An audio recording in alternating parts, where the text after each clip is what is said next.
জান্নাতীরা যখন জান্নাতে ঢুকবে আল্লাহ তাআলা প্রশ্ন করবেন, ও জান্নাতীরা, এই কোরআনে যত নাজ নেয়ামতের বর্ণনা দিয়েছিলাম তার সবগুলো কি তোমরা পাই টু পাই বুঝে পেয়েছো? জান্নাতীরা বলবে পেয়েছি। হঠাৎ এক জান্নাতি হাত তুলে বলবে, আল্লাহ একটা জিনিস তো পাই নাই। সবাই বলে পাইছি, তুমি পাও নাই। কি পাও নাই? কয় আমনেরই তো পাই নাই। সব দেখলাম, সব খাইলাম, সব দেখলাম, কিন্তু আপনারা তো দেখলাম না।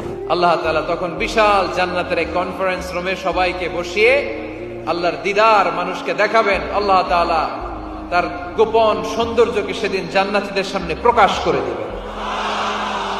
আল্লাহর হাবিব বসবেন ওই কনফারেন্স রুমে সবার সামনে। আল্লাহর হাবিবের পেছনে বসবে অন্যান্য নবীরা।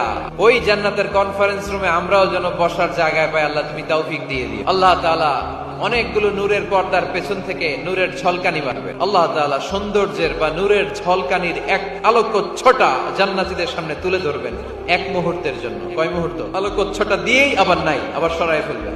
ওই এক মুহূর্ত দেখে জান্নাতীরা পাগল হয়ে যাবে।